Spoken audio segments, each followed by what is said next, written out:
प्रारंभ से ही रवैया ठीक नहीं रहा चुनाव आयोग का।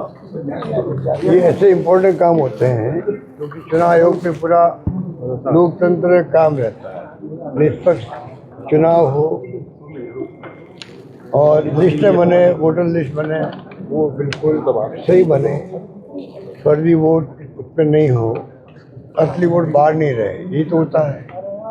पर इस प्रकार का रवैया जब राहुल गांधी जी ने इनको सूचना दी तो भाई मेरी दृष्टि के अंदर मैंने जांच करवाई है। आप तो मैं दे नहीं रही हूँ फॉर्मेट जो होता है इलेक्ट्रिक फॉर्मेट, जो ऑटोमेटिकली मालूम पड़ जाता है कौन सा वोट डबल आया हुआ है, तो वो आप दे नहीं रहे हो। तो मैं आपको सूचित कर रहा हूँ 1,02,50 वोट जो है ये फर्जी बने हुए हैं। चुनाव आयोग को खाली इतने कहना था जांच करवा लेता और कुछ नहीं कहना था। अपना भी जांच होती महीने भर 20 दिन में और परिणाम बता देते भाई इसमें ये गलती है, ये गलती नहीं है, खत्म हुई बात। जो रवैया अडॉप्ट किया कि आप एफिडेविट दे दीजिए, उसके बाद में आप बार बार आरोप लगा रहे उल्टा। कभी भी ब्यूरोक्रेट जो होता है, चुनाव आयोग होते हैं, ये पॉलिटिकल लीडर जो होता है विपक्ष के हो या सत्ता पर कोई हो, उनको इस प्रकार जवाब नहीं दिया जाता है। वो अपनी बात कहेंगे डेमोक्रेसी के अंदर। आपकी ड्यूटी है कि आप अपना धर्म निभाओ, कर्तव्य पूरा करो, कोई बात नहीं होती। इतना अविश्वास हो चुका है। बिहार में चुनाव परिणाम आए, राजस्थान में हमारी सब स्कीमें रोक दी, चाहे भले वो मोबाइल फ़ोन की हो, पेंशन हो, बुजुर्गों को, विधवाओं को, दिव्यांगों को पेंशन रोक दी। जो ठेला बढ़ता था खाने पीने के सामान का बंद कर दिया, सब स्कीम हमारी बंद कर दी।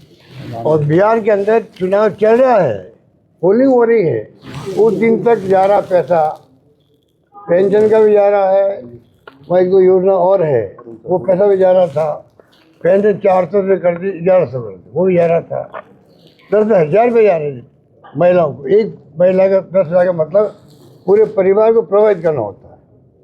ये चलता रहा मामला और चुनाव आयोग आके मुंह के बैठा रहा।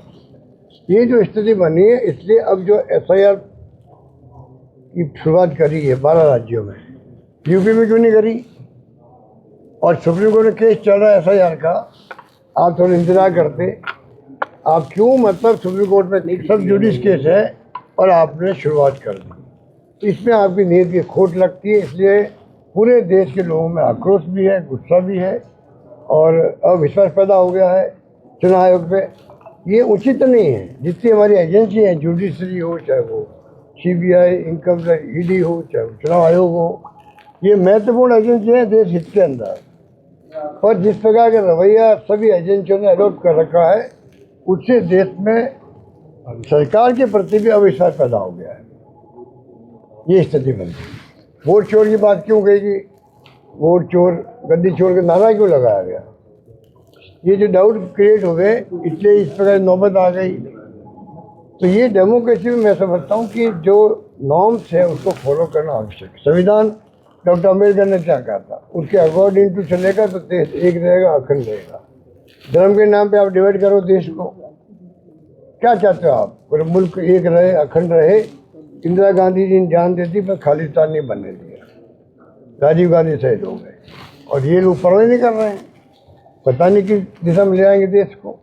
ये चिंता हम सबको, नागरिकों की होनी चाहिए। बिना नागरिकों के सहयोग के खाली विपक्षी पार्टियों के राहुल गांधी जी बोले अकेले, उससे कुछ नहीं होने वाला। वो खुद ही कह रहे हैं कि भाई जो देश की आने वाली पीढ़ियाँ हैं उनके जहन में आने चाहिए किस प्रकार के फैसले हो रहे हैं। जी प्रदेश को लेकर क्या कहेंगे? चीफ सेक्रेटरी बदल गए अचानक, आगे क्या स्थिति लग रही है? चीफ सेक्रेटरी बदल गए वो तो अच्छी बात है, पर जो अंत में चुनाव जीती है कांग्रेस पार्टी बहुत भारी बहुमत से, उसे आंखें खोलनी चाहिए सरकार की, मुख्यमंत्री जी की, कि बार बार जो मैं उनको आगाह कर रहा हूँ, चेता रहा हूँ, वो समझ नहीं पा रहे हैं।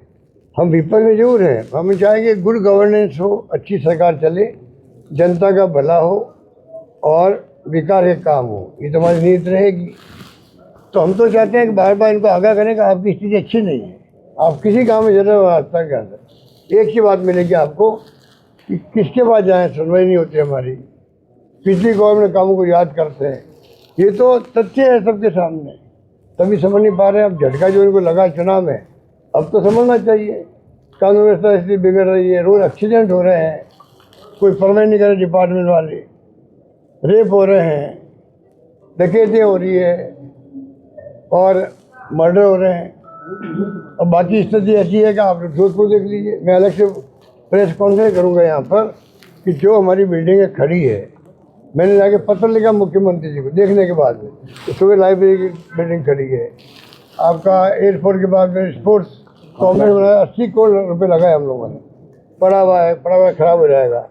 ऐसे कई बिल्डिंग राजस्थान भर में जहाँ पे आपके श्री राम नथुराम अस्पताल, प्रताप नगर, दिगाड़ी, चौपाल हाउसिंग बोर्ड, जहाँ हमने बड़े बड़े CHC और डिस्ट्रिक्ट हॉस्पिटल बना दिए, बड़ी बिल्डिंग खड़ी हो गई, ना इक्विपमेंट मंगा रहे हो, ना वहाँ कोई काम हो रहा है। क्या हो रहा है? कैंसर हॉस्पिटल बनाया हम लोगों ने, वो पूरा नहीं हो पा रहा है।